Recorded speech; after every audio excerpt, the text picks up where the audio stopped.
He looked at me the way men like him always look at women like me, like I was a placeholder, a courtesy guest, someone invited only because removing me entirely would have been impolite.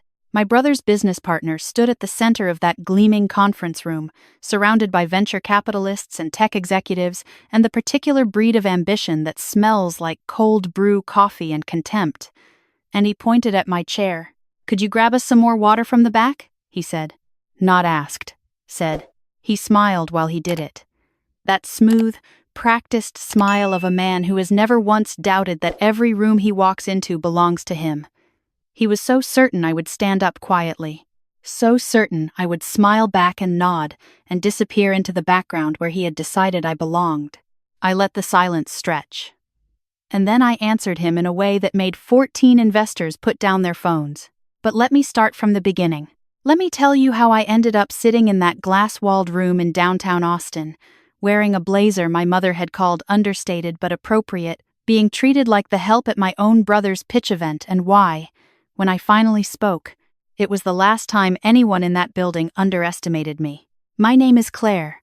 I am 31 years old, and for most of my adult life I have been the quiet one. Not shy quiet.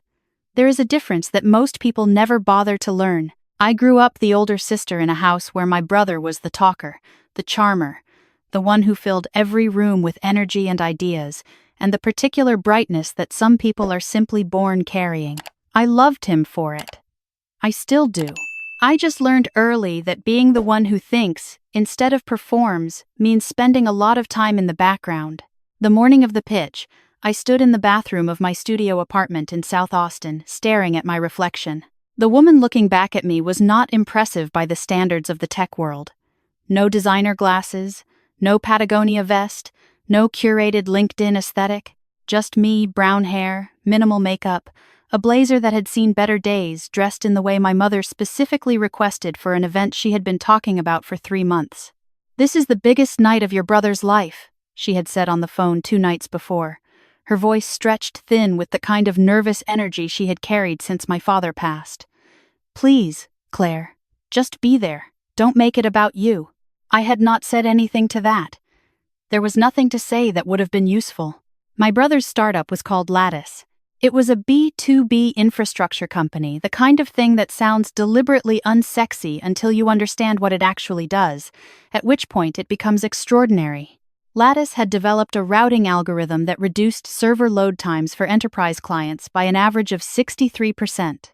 In a market where milliseconds translated to millions, 63% was the kind of number that made venture capitalists rearrange their schedules. The pitch tonight was the culmination of 18 months of work. 12 investors were expected. The lead firm alone represented a potential Series A of $8 million. I knew the algorithm well. I had written the first version of it 2 years ago. I scrolled through the Lattice website on my phone while my coffee went cold. Clean design, impressive client logos, a team page featuring my brother front and center. His business partner was listed just below him. Derek Holloway, CTO, former Stanford graduate student, quoted in 2 Forbes articles about the future of cloud infrastructure. His photograph showed a man in his mid-30s with the angular confidence of someone who had decided he was exceptional around age 22 and had never since questioned the assessment. I had met Derek exactly once before tonight, at a family dinner 6 months ago. He had spent most of the evening asking my mother about my brother's childhood, and none of it asking me anything at all. When my brother mentioned I worked in software, Derek had nodded with the polite blankness of someone who has already decided the conversation isn't worth having. I finished getting dressed and drove to the venue. The event was held at a co-working space on Congress Avenue that had been rented for the evening and dressed up with catered appetizers, branded signage, and the ambient buzz of people performing confidence at each other. I arrived to find my mother already there, standing near the entrance in a new dress, smoothing her hair with the frantic energy of someone who believed everything depended on the next 4 hours. "You came," she said when she saw me, and the relief in her voice landed like a small knife. I said I would. "You look nice." A pause. "The blazer is good." She guided me toward the back of the room, toward a row of seats along the wall that had been set up for family and staff, away from the investor tables, away from the presentation area, tucked against the window like furniture no one needed to think about. I sat down and watched the room fill. My brother found me 20 minutes later. He was electric with nerves, tie slightly crooked, eyes bright with the particular fever of someone standing at the edge of everything they have worked for. "You made it," he said, and hugged me hard. He smelled like the same soap he had used since college. "Good luck tonight." "I'm terrified," he laughed, low and shaky. "Derek's been doing run-throughs all week. He's incredible, honestly. You're going to love him." He glanced toward the center of the room where Derek was working. The crowd with practiced ease, a handshake here, a laugh there, each gesture calibrated to maximum effect. "He's got this energy, you know? People just trust him." I noticed. My brother squeezed my shoulder and disappeared back into the performance. I watched him go and felt the familiar ache of something I could not quite name, the particular loneliness of being someone's background. I had moved back to Austin 18 months ago. Not by choice, exactly. My mother had been diagnosed with a stress fracture in her lower spine the same week my brother's startup had hit a crisis point. 2 lead developers had quit. The codebase was a mess, and the routing algorithm that the entire product was built around had a critical efficiency problem that no one on the remaining team could solve. My brother called me at midnight from his car. I had been living in Seattle at the time, working at an infrastructure company, doing exactly the kind of work I loved. I had just been promoted to senior engineer. I had an apartment I liked, a team I respected, a project that was starting to feel like something real. I took family leave the next week. I told my manager I had a personal emergency and did not know how long I would be gone. I packed a bag and drove 17 hours. My mother recovered. It took 6 months, physical therapy, and more late nights than I could count. My brother's codebase took 3 months and approximately 400 hours of my time to untangle. I rewrote the routing algorithm from the foundation up, solved the efficiency problem, and documented everything so clearly that a junior developer could maintain it. I did all of it under a screen name, an old handle I had used since college, a habit from the open source world where the work mattered more than the name attached to it. My brother knew it was me. He had thanked me in a way that felt genuine at the time. "We agreed it was cleaner to keep the contribution quiet. Investors," he explained, "could get skittish about founding team ambiguity." I had agreed. I probably should not have. When my manager's leave extension ran out, I resigned from my Seattle job and went freelance. My brother's company was profitable by then. My mother was better. I told myself I was fine. I mostly believed it. I was thinking about all of this when Derek appeared in front of me. He did not sit down. He stood with the easy authority of someone who never sits when he can loom, coffee in hand, looking down at me with an expression that managed to be perfectly friendly while communicating perfect indifference. "Claire, right? Mike's sister. Not a question. A filing system. That's right. Great that you could make it." He glanced around the room with the distracted air of a man whose attention is already somewhere more important. It means a lot to him to have family here. The implication was clear: family as category, not individual. Warm bodies in the support section. "Happy to be here." He studied me for a moment in the way I had seen him study things quickly, efficiently, assigning value and moving on. "What is it you do again?" Mike mentioned something about tech. "I'm a software engineer. Freelance." "Right." The word landed with the particular weight that people like Derek give to freelance, a polite way of saying, "couldn't keep a real job." That's great. Good flexibility. It has its advantages. Something flickered across his face, the slight surprise of someone expecting a different answer. Then his phone buzzed and he was already turning away. "Enjoy the evening. Help yourself to the food." He gestured vaguely toward the appetizer table. Already moving, already gone. I sat with that for a moment. Help yourself to the food. Said to a woman whose work was embedded in the product he was about to pitch to 12 investors. I took out my phone and opened my notes. The formal presentation began at 7. Derek took the stage first and he was good. I had to admit that. He was genuinely, infuriatingly good. His delivery was precise without being stiff, technical without losing the room, confident in the specific way that makes people believe you have already won. He walked through the product architecture with the assurance of someone who understood every layer of it. He did not understand every layer of it. I watched him describe the routing algorithm, our proprietary approach to distributed load management, he called it, and felt something tighten in my chest. Not anger. Not yet. Something closer to attention. He was not wrong about what the algorithm did. He was describing it with the fluency of someone who had studied a system without building it, which produced a particular kind of confident imprecision. The investors would not notice. They were listening for outcomes, not architecture. But anyone who had spent time inside the codebase would hear it. A man 2 tables to my left was taking notes. Late 40s, silver-framed glasses, a jacket that was expensive in the way that does not announce itself. He had been introduced at the start of the evening as James Kowalski, founding partner of a firm I recognized immediately, Meridian Ventures, the lead investor on the term sheet my brother had been chasing for 6 months. He was the most important person in the room. He had not been typing for the last 4 minutes. He was watching Derek with the still, careful attention of someone who had heard a great many pitches and had learned to notice the spaces between words. My brother took the stage next for the market analysis section. This was where he shone, where the natural energy that had always defined him translated perfectly into exactly what investors wanted to see. He was earnest and precise and genuinely excited, and I felt the complicated mix of pride and something harder that had characterized most of my feelings about him for the last 18 months. The Q&A began at 8:15. The questions were sharp and focused. These were people who had done their homework. My brother handled the market questions with confidence. Derek fielded the technical ones with the smooth authority I had observed all evening.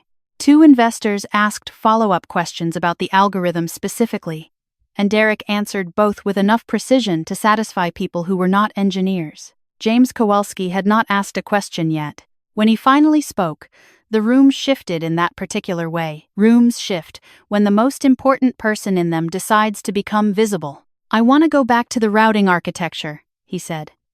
His voice was quiet and carried anyway.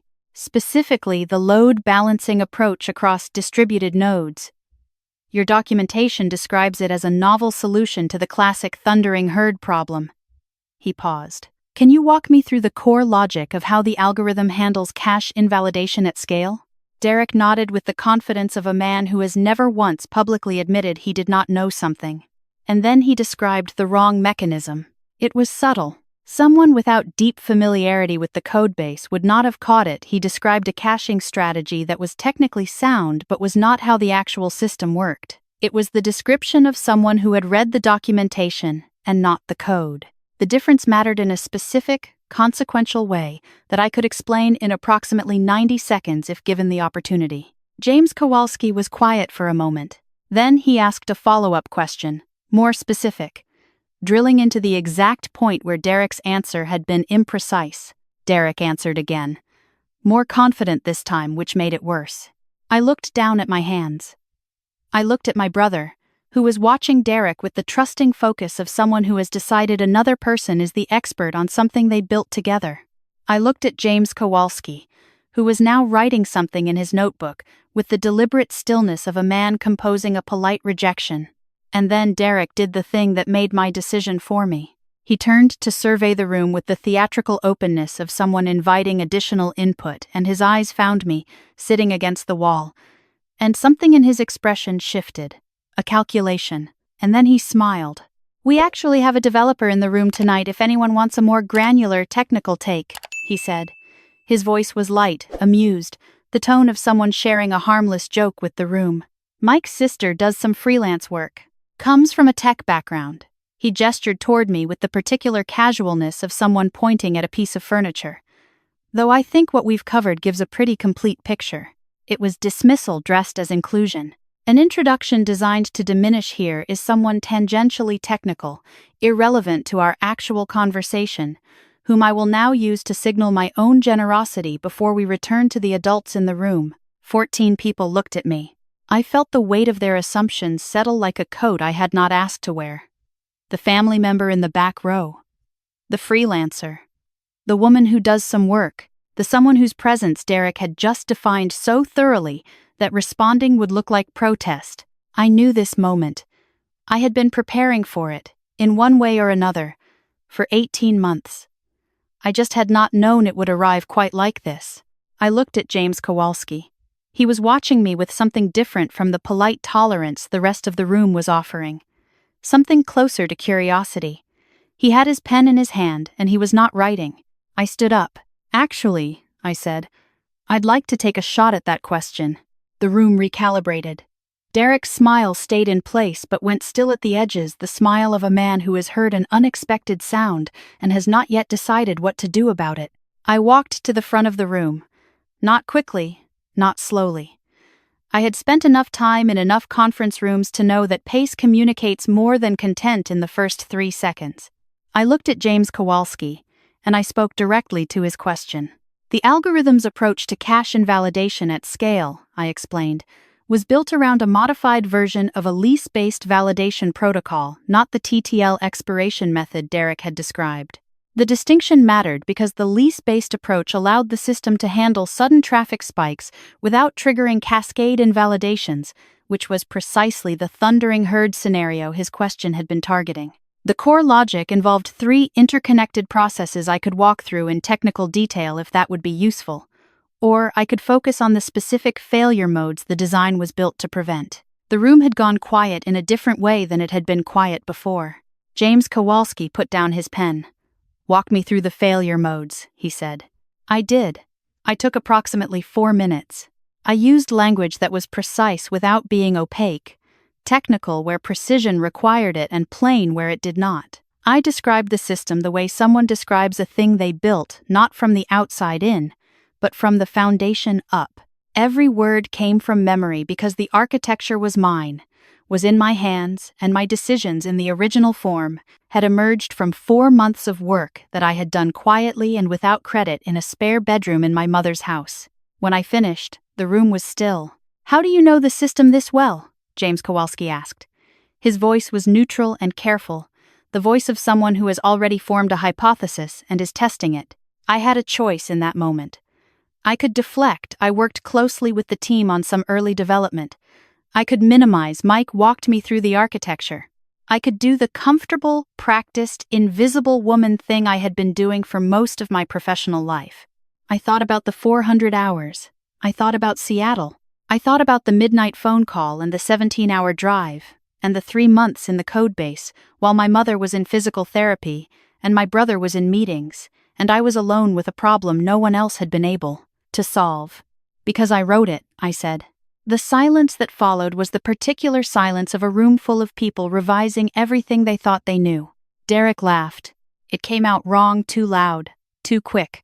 The laugh of a man who needs the room to believe something is funny before he has decided what. "Claire's being modest," he said, moving toward the front with the casual authority of someone reclaiming a space. "She did some early prototyping work on a version of the algorithm. We've developed it significantly since then. The current system uses the same core architecture," I said. My voice was even. I was not angry. Anger was not what this moment required. "I can show you the Git history if that would help.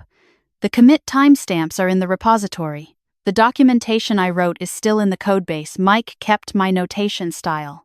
I looked at my brother, who had gone the color of old chalk, who was staring at me with an expression I had never seen on his face before. Not guilt, exactly. Something more complicated. The look of someone who has known a thing was coming and has not allowed themselves to believe it until this moment. "Is this accurate?" James Kowalski asked him. Quietly, without accusation, the tone of a man who has seen a great many things and chooses, for now, information over judgment. My brother closed his eyes. When he opened them, he looked at Derek, then at me, then at the floor. "Yes," he said. The room breathed. Derek moved fast.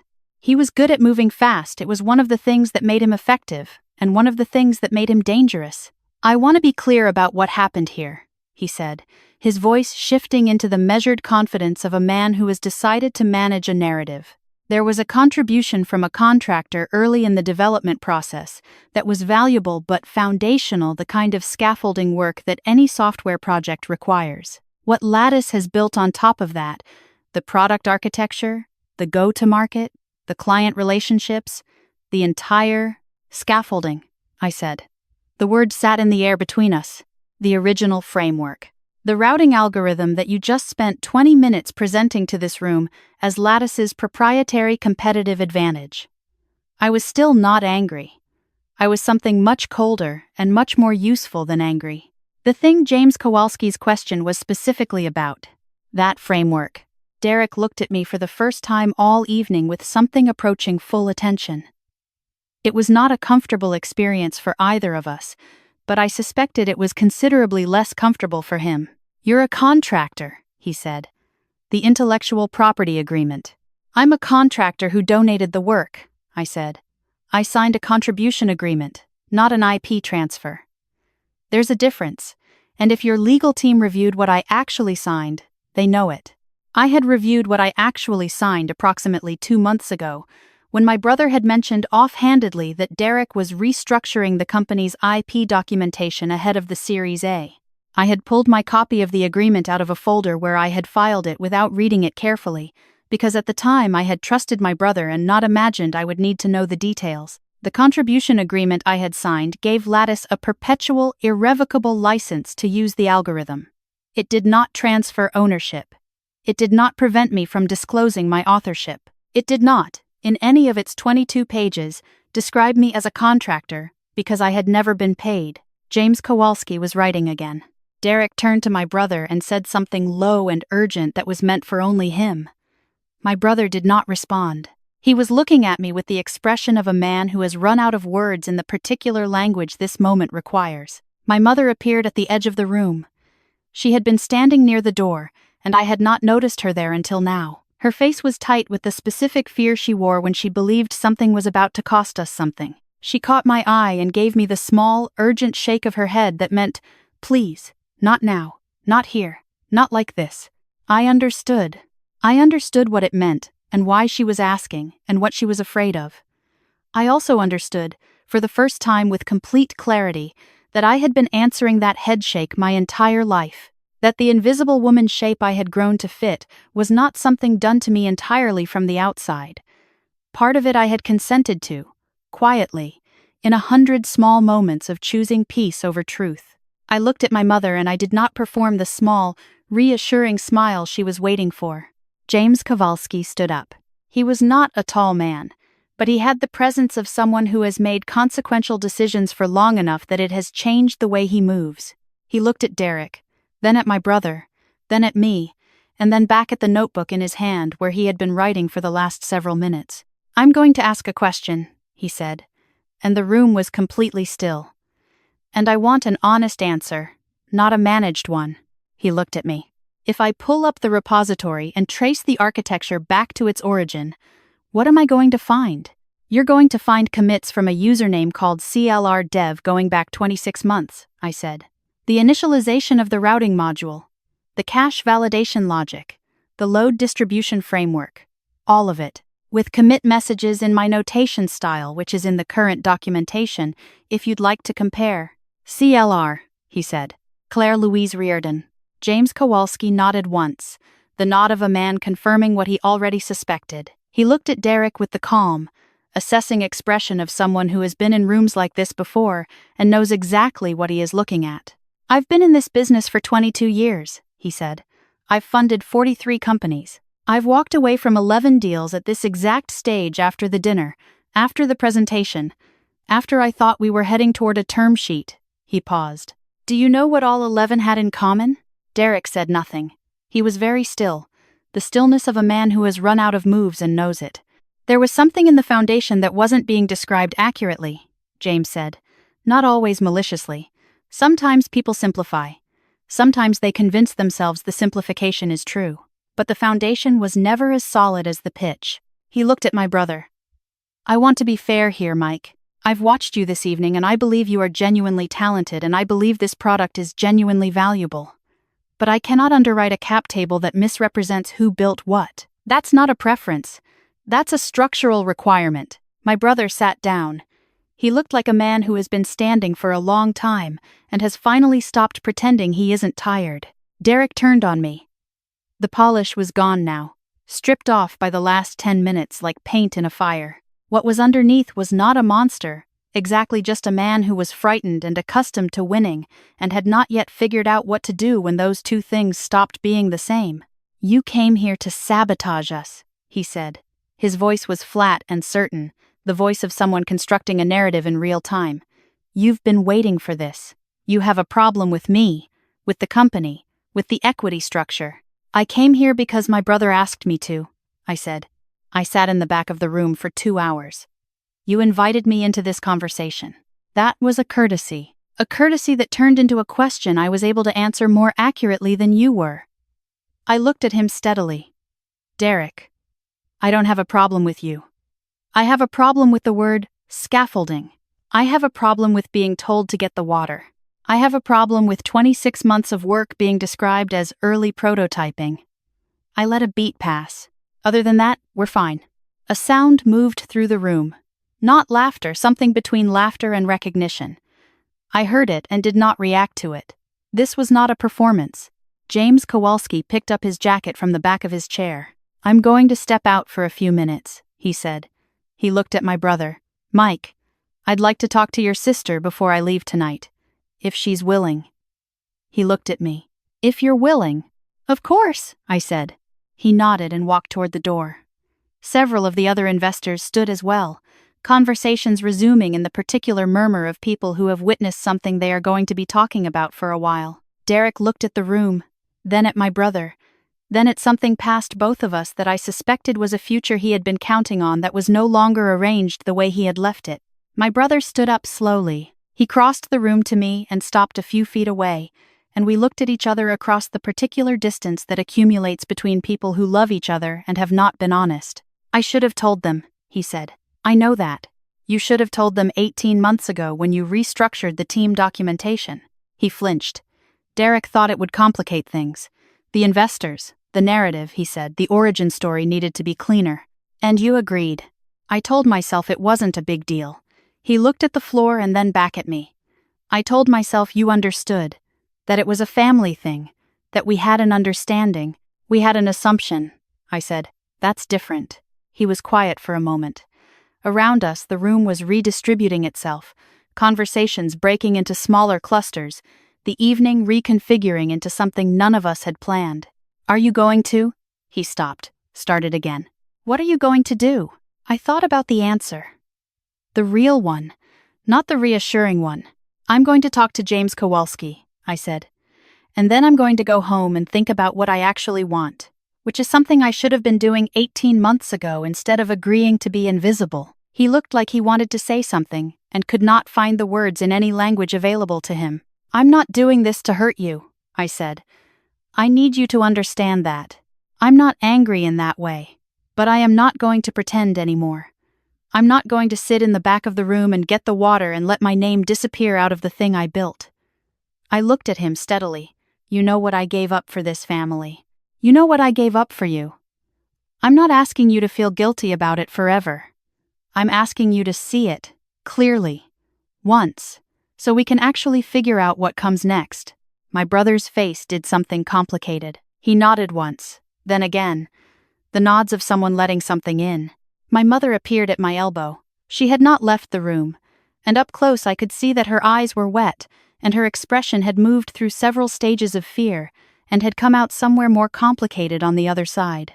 "Claire," she said, and then stopped, as if the name contained everything she had intended to say, and she was not sure she could say the rest. "It's okay, Mom.